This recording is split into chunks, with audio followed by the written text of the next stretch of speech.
اس building کے اندر ہو رہا ہے، اور سپریم کورٹ سارا پاکستان سپریم کورٹ کے متحد ہے، سارے ادارے اس کے متحد ہیں.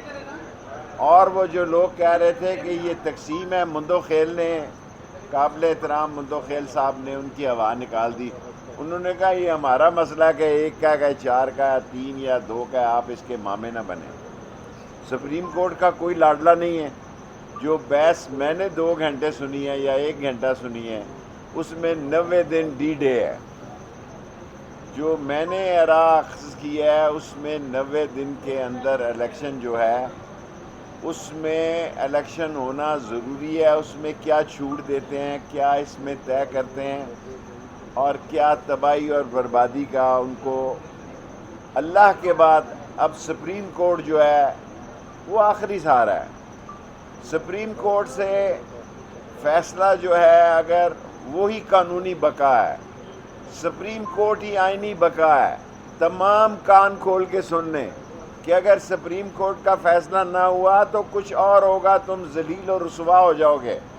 نہ تمہیں آئی ایم ایف سے مل رہا ہے، نہ تمہیں یو اے ای تمہاری طرف دیکھ رہا ہے، نہ سعودی عرب دیکھ رہا ہے. 10 پریس کانفرنسیں کل ہوئی ہیں اور 10 بندے آٹے میں مر گئے ہیں.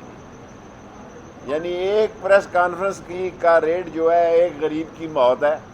یہ نالائق ہیں، نااہل ہیں، یہ پارٹیسپیٹ کیا خاک کریں گے. اصل مسئلہ کہہ کے آپ سے اجازت چاہتا ہوں. جو پرسوں میٹنگ ہوئی اس میں یہ اطلاع دی گئی کہ جس بندے عمران خان کی پوزیشن 65% تھی وہ 71% ہو گئی ہے، اور تم پارٹیاں اپنے اپنے انتخاب پہ الیکشن لڑ رہے ہو. کوئی تیر پہ لڑ رہا ہے، کوئی شیر پہ لڑ رہا ہے، کوئی لالٹین پہ لڑ رہا ہے. تو الیکشن تم نے خاک لڑنا ہے. الیکشن سے فراری ہیں. سپریم کورٹ پر فرض ہے کہ ان کو الیکشن میں لائیں. اور جو اپنے آپ کو بڑے ارسطو اور مہاتیر اور بڑے قسطنطنیہ کو فتح کرنے والے، 200 روپے کا ڈالر کرنے والے آئے تھے، وہ بتائیں قوم کہاں کڑی ہے. قوم کی توجہ ہٹائی جا رہی ہے. آئی ایم ایف ختم ہو گیا. آئی ایم ایف تو ختم ہو گیا، جنیوا ڈونر کانفرنس سے بھی آپ کو کچھ نہیں مل رہا. ملک ڈیفالٹ ہونے کی طرف جا رہا ہے. سارے بیٹھیں، عقل کریں، الیکشن کریں، استحکام ہوگا اور استحکام سے بہتری ہوگی. ہمیں کسی سے لڑائی جھگڑا نہیں. ادارے ہمارے ہیں، فوج ہمارے ہیں، عظیم ادارے ہیں، لیکن پاکستان بچانا اور سپریم کورٹ کے فیصلے پر عمل کرنا سب کا کام ہے. انشاءاللہ پاکستان بچے گا. رانا ثناء اللہ پاگل ہو گیا، اس کا دماغی ٹیسٹ کراؤ. ادھر جو پاگلوں کا اسپتال ہے یہ ٹوک کھبے کے آگے، کسی اعلیٰ اخبار کسی اسے اعلیٰ اسپتال نہ دکھانا، اس کا اسٹینڈرڈ فیصلہ آباد یہ ٹوک کھبے کے آگے والا ہے.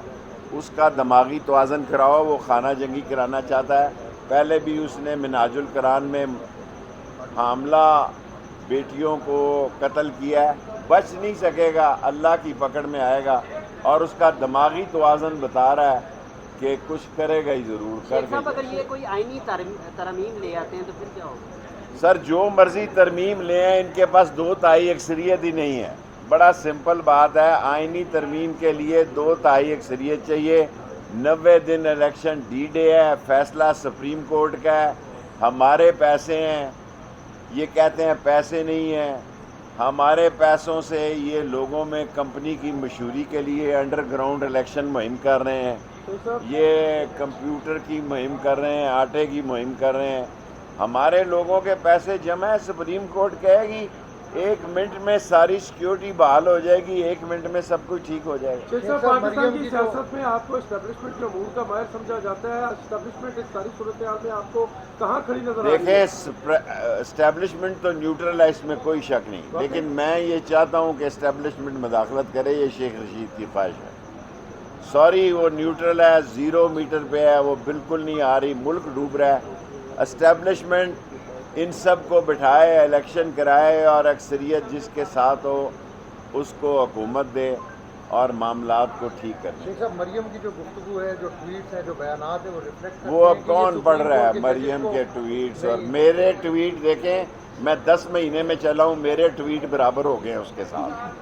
میں تو خود حیران ہوں. میں 10 سال پہلے چلتا تو میں تو بہت ہی آگے نکل جاتا. میرے اور اس کے ٹویٹ میں کوئی 10-20 ہزار کا فرق رہ گیا.